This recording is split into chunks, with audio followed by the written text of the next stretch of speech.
என்னப்பா ஒரு 500 ரூபாய் தான் கொடுத்துட்டு போ. என்னத்துக்கு? ஏன் என்னத்துக்கு சொன்னாதான் கொடுப்பியா? கொடுனா கூட. பணத்தோட கஷ்டம் என்னன்னு தெரியுமா உனக்கு? ஏன் பணம் கஷ்டம் தெரிஞ்சாதான் செலவு பண்ணுமா? நான் படிக்க வச்சு ஆளாக்கி அனுப்பிச்சு பசங்க வச்சு தகுதியில ஊர் சுத்தி நோக்காண்டுக்கிற. உன் சௌகரியத்துக்குள்ளே பார்த்தா நீ தான் கஷ்டப்பட்டு படிக்க வைக்கணும். வேலைக்கு போய் பெத்தவங்களுக்கு சோறு போடுன்னு பார்த்தா எப்படி இருப்பத்தியா? நீ தலை ஒரு வருஷம் துணி ஒரு வருஷம் பச்சை புள்ள மாதிரி இருக்கிற ஒரு டிகிரி பச்சப்ப இப்படியா இருப்ப? எப்படி இருப்பாரு? நீ மட்டும் யோகியமா? சாயந்தரம் பொட்டி தூக்கின்னு போயிடுற. எங்க போறேனே தெரியுமா? நான் பொட்டி தூக்கின்னு போறேன்னா நீ சாயந்தரம் என் கூட வர. என்னாலாம் வர முடியாது. அவங்க கூட பொட்டி தூக்கின்னு கிளம்பு. பொட்டியெல்லாம் நீ தூக்க வேணாம். நீ ஒரு வேலையும் பண்ண வேணாம். என் கூட வா. கொடுக்க முடியுமா? முடியாதா? நான் என்ன பண்றேன்னு பாத்துட்டு அப்புறம் 500 இல்ல 1000 கூட கேள்வி நான் தரேன். சரியா? என் கூட வர. வந்து தொலைறேன்.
அழகா அழகிச்சு.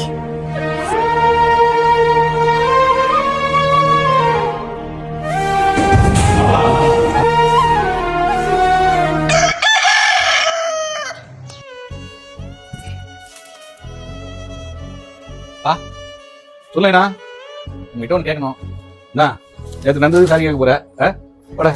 இவ்வளவு நாள் இவ்வளவு கஷ்டப்பட்டீங்க. நேற்று தான் பார்த்தேன்.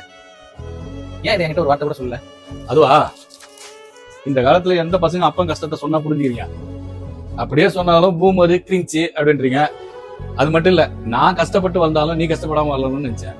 நான் மட்டும் இல்ல, உலகத்துல இருக்கிற எல்லா அப்பனும் அப்படிதான் யோசிக்கும். அப்பா கஷ்டத்தை பாக்குற எந்த பிள்ளையும் தவிர சுத்த மாட்டான். அதனாலதான் நேற்று நான் கூட்டு போனேன். இல்ல, இவ்வளவு ஸ்ட்ரகிள்ஸ் இவ்வளவு கஷ்டத்தெல்லாம் தாண்டி எங்களையும் சந்தோஷமா வச்சுக்கிட்டு நீங்க எப்படிப்பா சந்தோஷமா இருக்கீங்க? டேய், உங்க அப்பா 35 வருஷமா மேடை கலைஞனா இருக்கிறேன். ஊரே சந்தோஷப்படுத்துற, என் குடும்பத்தை சந்தோஷமா வச்சுக்க மாட்டேனா? வாடா. தெய்வங்கள் எல்லாம் தோற்றே போகும் தந்தை அன்பின் முன்னே தாலாட்டு